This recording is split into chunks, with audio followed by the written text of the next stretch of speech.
And welcome. I'm Tara, and welcome to our DM Spotlight with the one and only B. Dave Walters, who's now going to emerge. That's me being dramatic. I'm fading dramatically. Lovely. Excellent. Well, we're just here today to chat a little bit about D&D, talk about what B. Dave has planned for the good folks of D&D in a Castle and D&D weekends. B. Dave is on all the things this year. Lots of B. Dave options today. That is true. I'm pretty easy to find this year.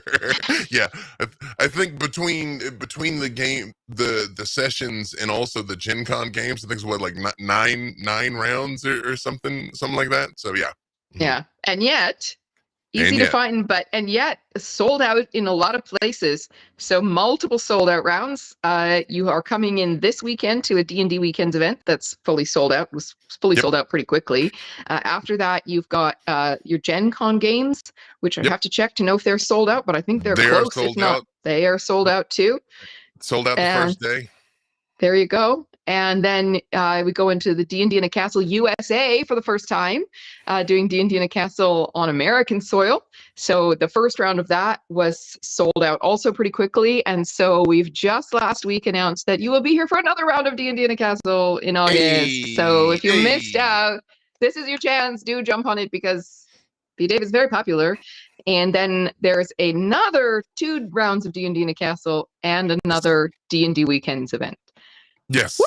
A lot. So yes, that's lots of B-Dave, but a lot of those are sold out. The D&D weekends, remind me of the dates of those. That's in September. There's the top of my head, I should have that information. 2 seats left in September, 2 seats left in October. November is sold out. September 26th to the 29th in Atlanta. That's the one. That's the one. So very cool. So tell us a little bit about what you've got planned for those things. First of all, are they all going to be different, or are they going to have some similarities or some overlapping elements in all of those games you're going to be running? So historically, what I tend to do is I tend to have a certain campaign that I run for the year, and I kind of have my annual campaign, because I find even if I think it's going to be the same after the inciting incident, people make completely different choices and the game goes a completely different direction.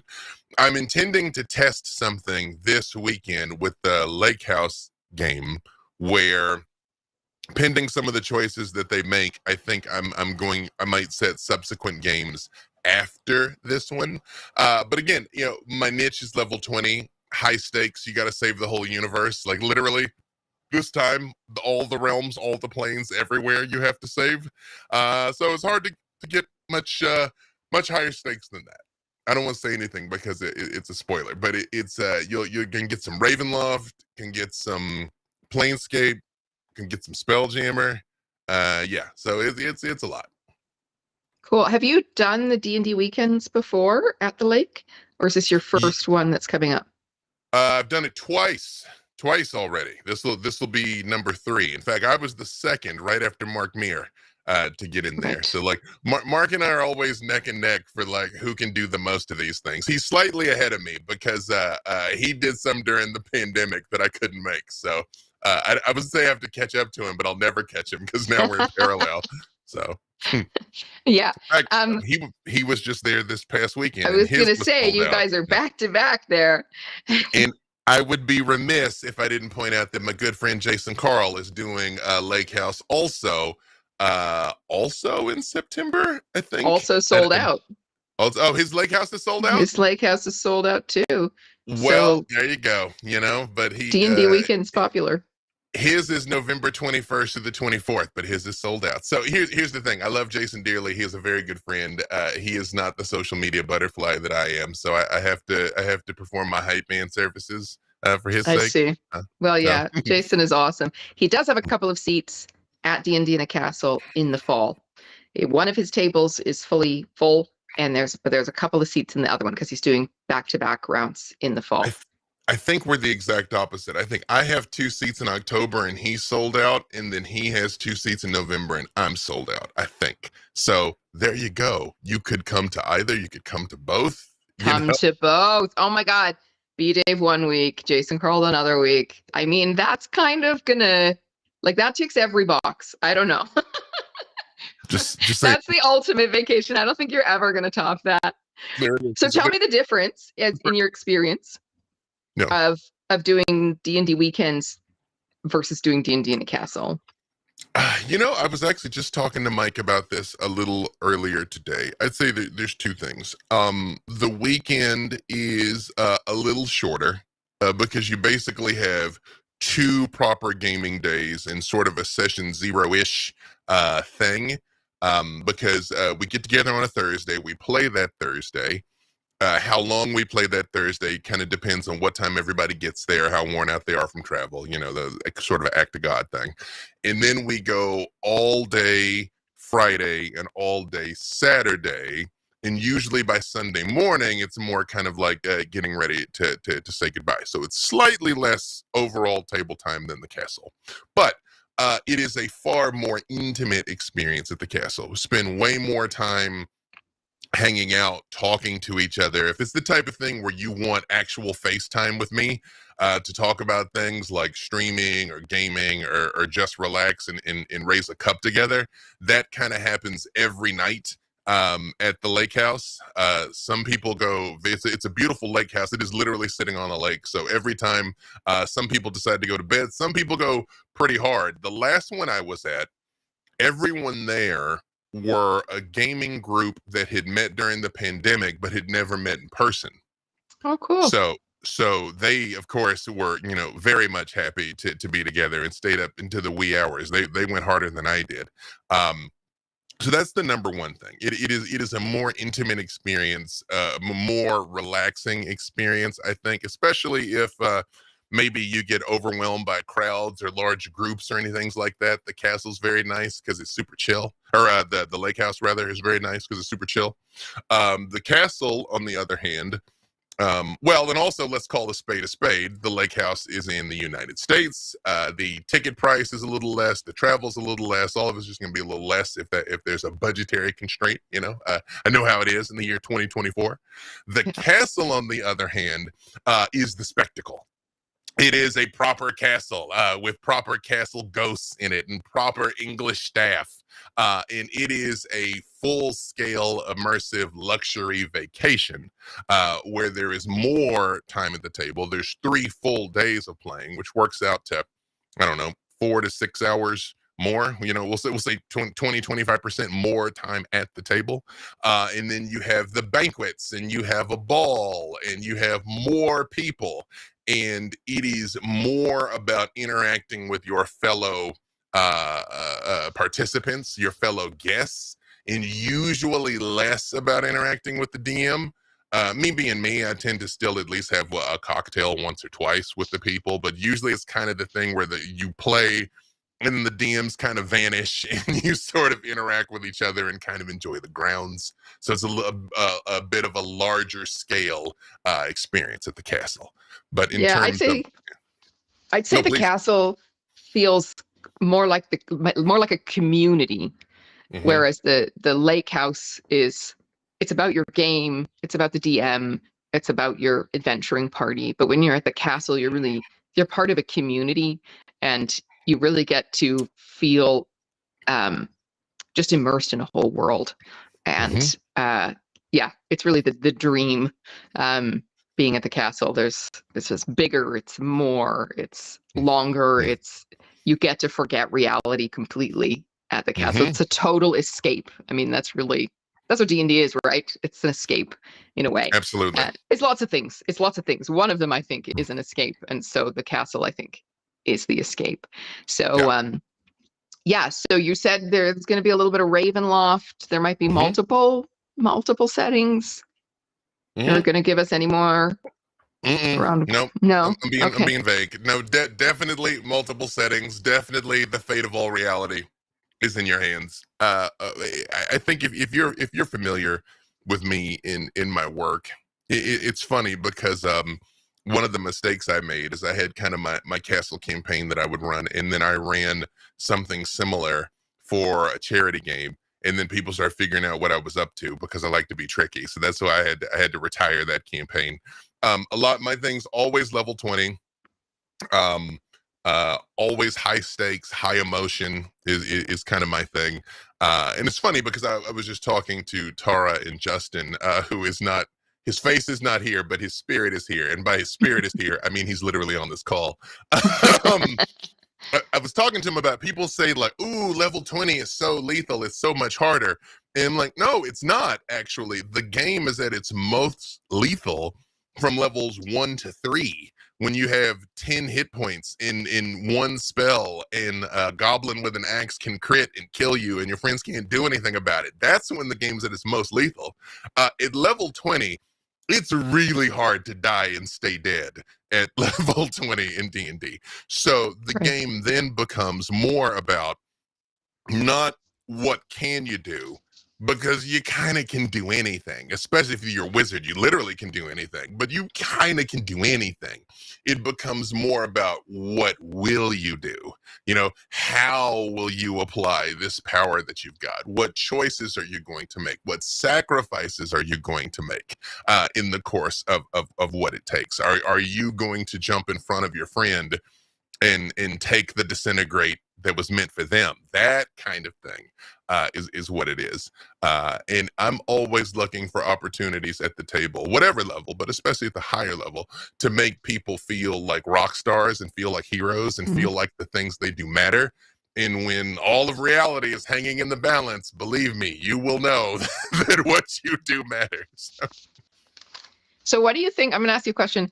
What is your what do you think is or constitutes a great game of D&D? What describe a great and awesome, I don't want to say perfect because that's not really a thing, but what makes an amazing game of D&D? Let me detour slightly to a question I see here, because this is directly relevant. So I'm kind of going to address both. That somebody said they don't know if they could be around people and stay in character for that long. There's a lot of breaks, first of all. In second, if you can't stay in character that long or your social battery runs out, like, that's okay. There's no one is going to look at you and be like, you must be Fizzlegig the gnome rogue this entire time or we'll all hate you. You know, like, it's not like that at all. It's everybody's there to have a good time. And something that I find also is, of course, we're talking about me and here and my table and how we do things. But there's lots of DMs, and they all have a wonderful style, and they all run a wonderful table. And one thing I find is that everybody, every time, I've done, I think, 12 rounds of D&D in a castle, and plus the lake houses, we'll call it 14 rounds of this now. I find every time the right people end up at the right table. Like, it never fails. So if you know somebody's play style, if you know the kind of game that they kind of run, you know what I'm gonna do. I'm gonna make sure everybody at the table has a good time, but I have a very specific aesthetic of the stories I tell.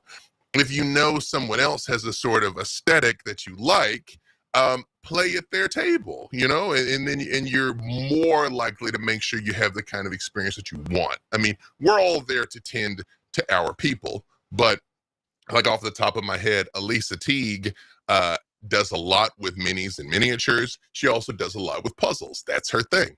I don't do anything with minis and miniatures. I have very few puzzles. That's not my thing. So if that's your jam, Elisa's table is probably going to be more fulfilling than mine's going to be.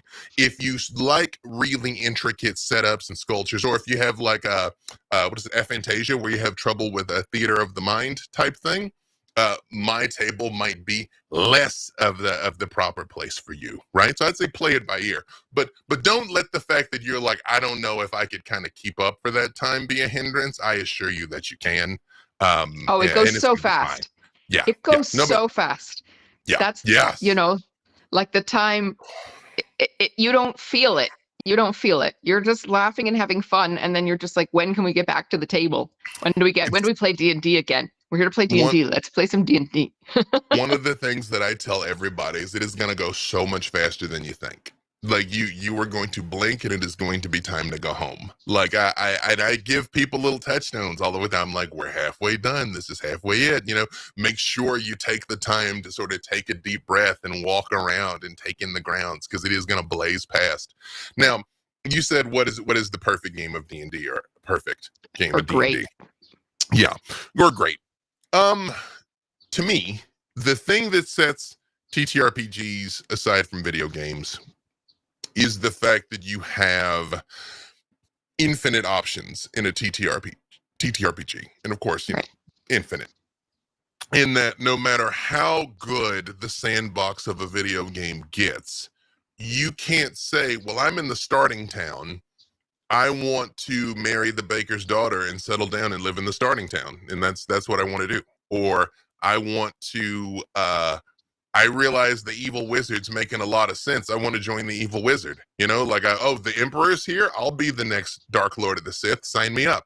Video games don't really have that. Not really. Like, no matter how many options you've got, they are limited, which this was another thing that we were talking about right before we went live, that I was talking about how sometimes, especially newer storytellers and also sometimes newer players, there's the things kind of get put heavily on rails where it's like, you must go to the castle and you must talk to the king.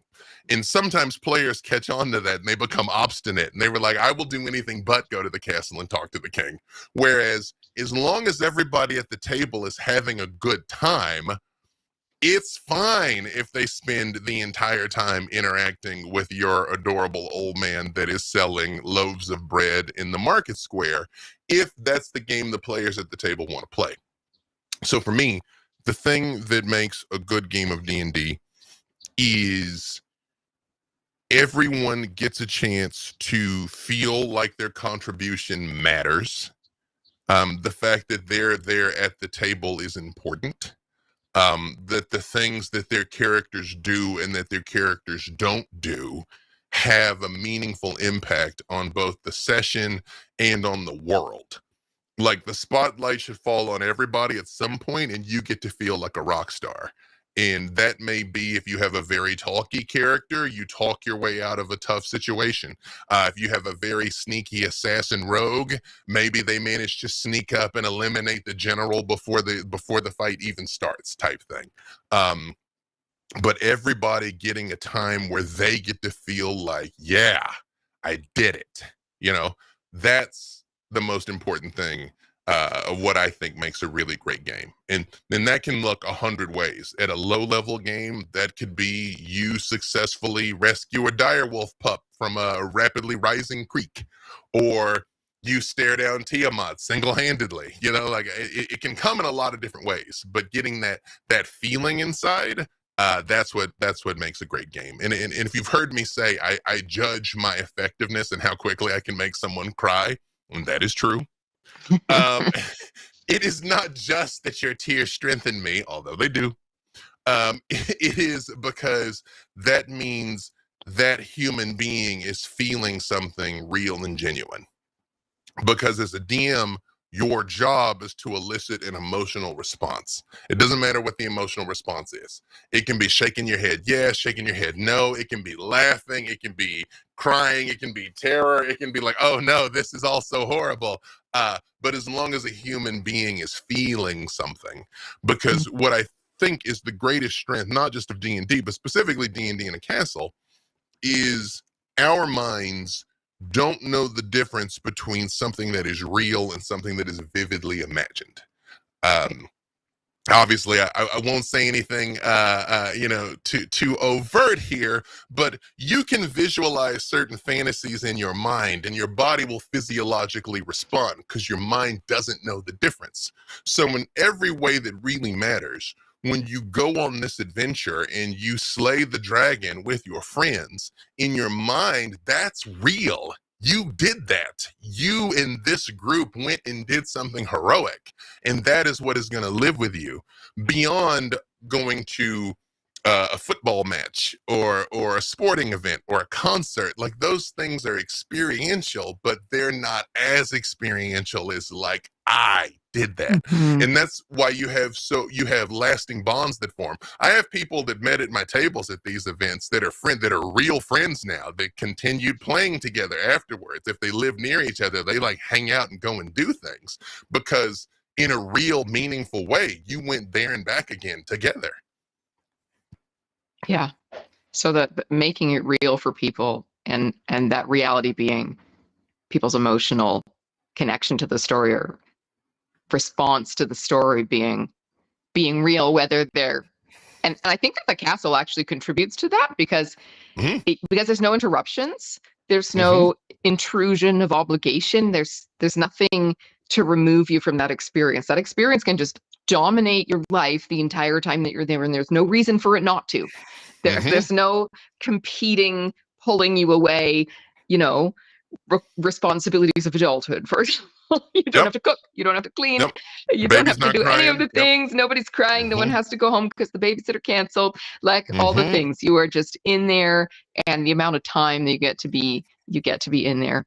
Um, what are you've come back to the castle a lot of times, Mhm. and you're doing a bunch of D&D weekends.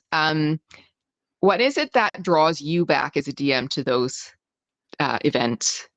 What makes you want to keep coming back? Um, I am a man of the people. I Give I the I people what love they want, and what they want is more B-Day folders. exact right. Yeah, I really enjoy interacting with the people at the table. I enjoy interacting with the people at the castle. Um, the castle's wonderful. Lumley is beautiful. I really enjoy it. But again, I've been 6 or 7 times, so I mean, I have scratched the Lumley itch. What I haven't scratched is the human itch of being together and being in that environment. Because the DM is playing too. I mean, Yeah, it's a lot of work. Don't get me wrong. But I mean, I'm having fun also. So it is as much it is a getaway and an experience for me as well. And with the lake house, I mean, on a meta level, I've got some family in Atlanta, and I used to live there for a while, so it's good to see it on occasion. But I enjoy the fact that we can relax and sit by the fire pit and talk, or pending the weather. A couple of times we've taken the boat out and we played on the boat, um, that kind of thing. It's almost like I've heard D&D in a castle referred to as D&D summer camp more than once, but the lake house is really D&D summer camp. Like legit, like there's a lake right over there if you want to go swim in it, like knock yourself out. So yeah, that's what it is for me. you say we do. Many people have referred to D&D the Castle as like D&D summer camp, and I think there are a lot of parallels in terms of, if you went to summer camp as a kid, not everybody did. I did. Went to various summer camps, and that feeling you have at the end of the summer camp is the same feeling you have at the end of D&D in a castle, where you just like that pain of going back to reality that you don't want to. You just want to be there forever with all your friends, and everybody is your friend. And Mm-hmm. uh, uh, my brother said to me recently, my brother Cameron is a co-founder with me of D&D in a Castle. He said, I don't think it's D&D summer camp. I think it's D&D heaven. Um, and I think that's what D&D in a Castle is. It's like, what would you have for D&D heaven? You would have a castle. You would have a great DM. You would have a great game. You would have a small space and all the time to play, and no one would ever cancel or have to go home early. And you would have access to great supplies if you wanted them. I know you're a theater of the mind guy, but if you wanted to have an amazing Tiamat monster gargantuan, you could have it. Like everything that would make D&D amazing, you can play D&D anywhere. D&D in the Castle is D&D heaven. This little girl, what Yay! her, That her, girl. Hey, yeah. sweetheart. Yeah, that's the one. Yeah, and I definitely, I mentioned before about the community aspect. Is that you come for the castle, you come for the celebrity dungeon masters, you come for even for the D&D, but I think what brings people back over and over is the community and the feeling of community, and what a Mhm, supportive and just lovely, like excited, joyful community. I think that's what, um if I wanted to convey anything about D&D in a castle, I'd want to convey is the joy of it. Like, what you're signing up for is joy. You're signing up Hmm. to just be happy and feel amazing and express joy in a like, you know, untainted kind of way. Like, Hmm. just we're here to play, just play. There's no other reason to be here, and you kind of can't be too cynical when you're just there to play D&D and Yeah. have fun with your friends, Yep. for multiple days. And there's really no therapy like that. There's nothing so cathartic as just giving your imagination space and allowing yourself to play and to have friends. Yep. And the wonderful thing I think about D&D is the structure that allows people to connect with other people um, in a structured way that removes a lot of anxiety. I mean, Yeah. even me, who's very extroverted, I still have social anxiety in new settings to new people. And the structure of the game allows that to be managed and dealt with and moved forward, like to move the people forward together, and they feel held, they feel kind of, they know what they're supposed to do. They take their turn, they make their choices. There's a structure that sort of facilitates and kind of helps people into that process, and it happens so quickly. It's remarkable to see how fast that process is of people gelling Yeah. at the castle. And it's the Absolutely. joy just gels people. Joy gels people. Joy gels people. Joy gels people. Yeah, absolutely. I see a question here about how many times do you see the same group or mostly the same group return multiple times? I'll let Tara answer this in more detail because obviously she sees every single time. I just have seen most of them. I find people fall into one of two categories very broadly. One group of people, this is a bucket list thing. It's something they always wanted to do. They come and they do that thing, and then they have done that thing. And then there is a different group of people that this is their annual extravagance, and they come every year or every other year. Because I see some of the same faces that I'm there. When I'm there, they're there, and have come from all over the world. I have seen entire groups that came together. I've seen a lot of couples that came together, and of course, a lot of people that come solo. I mean, I would submit the majority of people come solo. So if you're coming solo, don't feel weird about it. Yeah. So, but in my experience, those two big buckets of this is something I always wanted to do. I'm going to do it, and I've done it. Versus now, this is the thing I do every year, every other year. Like I know there's one person that I won't bust them out. That I know they're an investor. And they have it in their mind that they're like, if I get a certain return every year, I go to D&D in a castle, and that's their thing. So different people definitely handle it different ways. Yeah, we definitely get a lot of people. Like every event, we get multiple people who tell us this was supposed to be a once in a lifetime. And now I have to eat ramen all my life so I can save my pennies. And when I have enough, I will come back again because this is my happy place. This is where I want to be. And when you reach a certain point in life, you just want to do what you love. You want to spend, like, what do I want to do? Some people like to go hiking in the Andes. Some people want to go on like a bicycle tour of France, or do skydiving. I don't want to do those things. I want to eat cake in a castle with all my friends. Like, that's what I want to do. People, they just want to play some D&D. So. Well, and I think that is one of the beautiful things about the Ohio castle is, again, it's a little lower barrier of entry. If like you want to do the castle over in England, but logistically, maybe you've got young kids, maybe you can't get as much time off work. I mean, obviously, sometimes there's a financial consideration. It's a lower barrier to be able to get in there. And then again, there's all the lake houses too. So there's something for everybody. There's a chicken for every pot, I say. Yeah. So choose your chicken with B-Dave Walton. Choose your chicken. So chicken and joy jelly is what I've taken from joy this. Jelly. Chicken That's like and joy some jelly. kind of weird Korean band. I don't know. K-pop. Yeah. Here we go. Well, thank you for joining us, B-Dave. Any other words you want to leave us with? Any other comments you wanted to share? Thoughts you wanted to share about D&D in general? Anything you want to leave us with?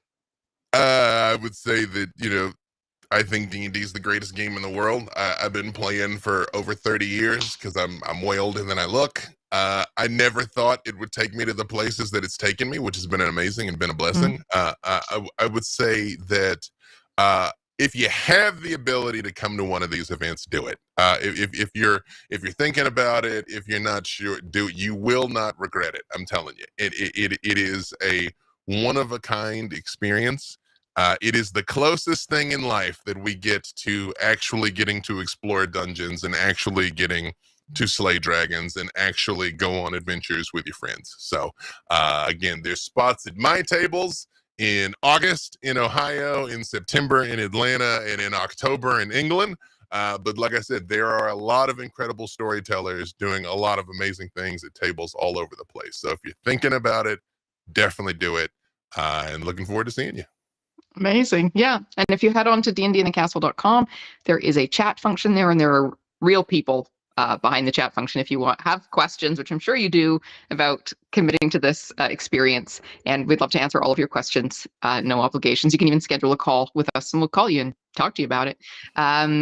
Whether it's choosing B-Day for a different DM or which event you think would suit you, or what's all involved and what is it actually like. But go with DB. No, all our DMs are great. So thank you for joining us, and we will catch you all next time. And thank you, B-Day, for being with us, and we'll see you at the castle. I'll see you at the castle. Can't Pleasure's wait. all mine. I'm flying out tomorrow for one of these things. So, all right. Bye-bye. Take care.